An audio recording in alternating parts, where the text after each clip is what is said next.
जानकारी होनी चाहिए और ख़ास तौर से बीजेपी के लोगों को कि 1967 से लेके आज तक केवल एक बार बलराम सिंह को छोड़ के समाजवादी पार्टी या समाजवादी पार्टी की जो पूर्ववर्ती पार्टियां रही हैं, जहां सोशलिस्ट पार्टी थी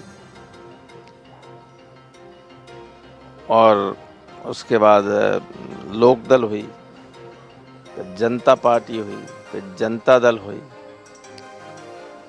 आज तक सिर्फ 67 से लेके आज तक 33 और 22 55 सालें हो गई, केवल समाजवादी पार्टी के एमपी हुए, केवल और केवल बलराम सिंह कांग्रेस से एक बार हो गए। तो अब बीजेपी ये जानती है, इसलिए अब बीजेपी चुनाव नहीं लड़ रही है। मैनपुरी का कलेक्टर और एसएसपी और इटावा का कलेक्टर और एसएसपी चुनाव लड़ रहा है।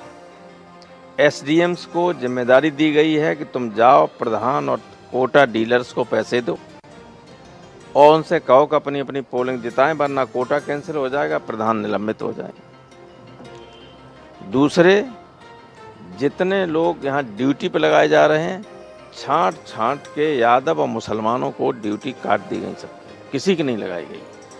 बल्कि जो बाहर से फोर्स आ रहा है, जैसे अलीगढ़ और हाथरस से आया, उसमें जो फोर्स लगा था, उसको जिसके नाम के आगे जाति सूचक शब्द नहीं लगा था, उनसे पूछा गया कि तुम किस बरादरी के हो। अगर यादव निकला और मुसलमान तो जात नाम से ही पहचान दिया जाता है, तो वो भी काट दी गई।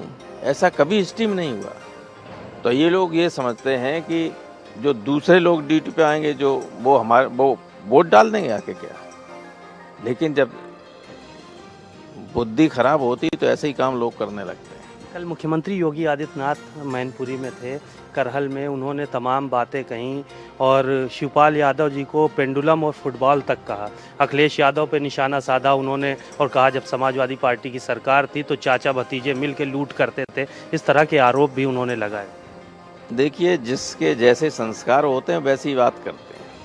अब बाबा जी पे व्यक्तिगत मैं कुछ नहीं कहना चाहता हूँ, लेकिन आप सब जानते हैं कि वो कैसे हैं।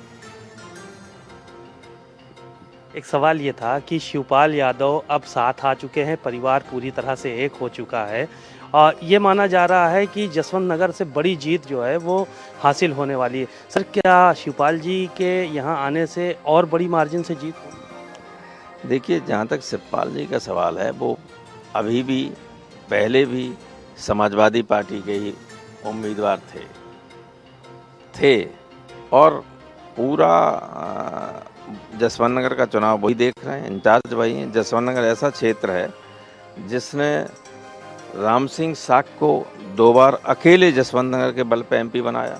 उधर से हार के आते थे औरैया की तरफ से, जसवंत नगर सबको कवर करके 50,000 वोट से आगे कर देता था। इसी रघुराज सिंह साख को 2 बार एमपी बनाया, इसी जसवंत नगर में बनाया। अब तो हमारे यहाँ ऐसे करेल और है। इन दोनों से 2 लाख वोट से जीतेंगे। बताओ मानिक सिंह जीतेंगे नहीं जीतेंगे? दोनों से 2 लाख वोट से जीतेंगे और किसनी से भी जीतेंगे, अब की मैनपुरी से भी जीतेंगे। मैनपुरी से लिख लीजिए आप, 5 विधानसभा क्षेत्र से जीतने जा रहे हैं। उसकी लीड होने जा रही है 3 लाख के आसपास, डिम्पल की। डिम्पल यादव 3 लाख वोटों से, यानी मिनिमम कह रहा हूँ, लिख लीजिए। और रिजल्ट आया 8 तारीख को, देखिए। शिवपाल जी आपके साथ आए, सुरक्षा कम कर दी गई, जेड की जगह वाई कर दिया सरकार ने। जब जनता सुरक्षा करती है, उनकी सुरक्षा की जरूरत क्या है? विड्रॉ कर लें, हमारी कर लें। हमारी कर ली थी, बाई कैटेगरी थी सेंट्रल गवर्नमेंट की, मैंने दोबारा कहा भी नहीं कर ली। हमें क्या जरूरत है? हमारा ईश्वर जिसकी रक्षा करता है, जनता जिसकी रक्षा, जनता जनार्दन होती है, तो किसी की रक्षा की जरूरत नहीं। सुरक्षा। आजम खां बहुत परेशान हैं, वो कह रहे हैं कि ये सरकार हमको एड़ियाँ घिस घिस के मरते देखना चाहती है और अगर इस्लाम में ख़ुदकुशी हराम ना होती तो आज मैं फांसी लगा चुका होता, ख़ुदकुशी कर चुका। अच्छा, आजम साहब से ज़्यादा परेशान पॉलिटिक्स में, पॉलिटिकल लोगों में किसी आदमी को आज तक नहीं किया गया। ये बिल्कुल निर्दयी और निष्ठुर लोग हैं जो हमारे उत्तर प्रदेश की सत्ता पे बैठे हुए हैं। इनको कोई न्याय और उसकी वो नहीं है। अब आप देखिए, अभी रामपुर में चुनाव हो रहा है, पूरा प्रशासन पिछला चुनाव हरा दिया, वोट नहीं डालने दिया। आपने देखा होगा पूरे गलियों में फोर्स लगा दिया गया, तो घर से ही कोई नहीं निकले मुसलमान। वहाँ कैसे हार जाएगा समाजवादी पार्टी का? हार ही नहीं सकता। अगर वोट डालने आए तो समाजवादी पार्टी जीतेगी। तो यही बनाया इन्होंने कि वोट डालने निकलने नहीं दिया जाए। और रामपुर में इलेक्शन कमीशन को खुद ये चाहिए था कि रामपुर में जो एसएसपी हैं वो 22 में फिरोजाबाद में एसएसपी थे और हमारी शिकायत पर इलेक्शन कमीशन ने 1 घंटे के अंदर फिरोजाबाद के तत्कालीन एसएसपी जो अब रामपुर के एसएसपी हैं और वहाँ के डीएम को हटा दिया था 1 घंटे के अंदर। जो व्यक्ति एक बार चुनाव के दौरान हटा दिया जाता है इलेक्शन कमीशन से, परंपरा ये रही है कि चुनाव में उसकी कभी ड्यूटी नहीं लगती। वो रामपुर का चुनाव करा रहा है, पहले भी कराया तब फिर कराया। यानी चुनाव आयोग आप लोग जाकर यहाँ के एसएसपी डीएम को और रामपुर के डीएम एसपी को हटाने की बात करेंगे, कमिश्नर को हटाने की बात? कमिश्नर का कोई भूमिका नहीं होती इलेक्शन कमीशन में, डीएम और एसएसपी की होती है। इन चारों अधिकारियों की और रामपुर के अधिकारियों की कल 11 बजे इलेक्शन कमीशन से मेरी मीटिंग है। मुझे टाइम दिया है, मैं जा रहा हूँ और डॉक्यूमेंट्री एविडेंसेस के साथ आ रहा हूँ कि किस तरह से पक्षपात करने की तैयारी हो रही है। हमारे दरवाजे पर गाड़ी खड़ी थी, कल आए थे मिलने हमसे एक प्रिंसिपल डॉक्टर सुनील पिड़सरा के, उस पर यादव लिखा हुआ था। उनका कागज भी नहीं देखा और गाड़ी जब्त कर दी। कोई झंडा नहीं, कोई बैनर नहीं, कोई कागज नहीं, कोई चीज नहीं, कोई देखा नहीं, बंद कर दी, सिर्फ यादव लिखा हुआ था। अब यादव लिखा हुआ तो क्या करें, यादव लिखा ही जाएगा। तो फिर कोर्ट ने रिलीज की गाड़ी। तो ये जब मानसिकता, अभी मेरे सामने गाड़ियां आ रही थी, कल मैं लौट के आ रहा था मैनपुरी से, यहाँ इटावा मैनपुरी के बॉर्डर पे बड़े पैमाने पर चेकिंग हो रही थी। तो और बीजेपी गाड़ियां आ रही थी, मुख्यमंत्री का कार्यक्रम था, लौट के आ रही थी। किसी को नहीं चेक किया जा रहा था, किसी को रोका नहीं जा रहा था।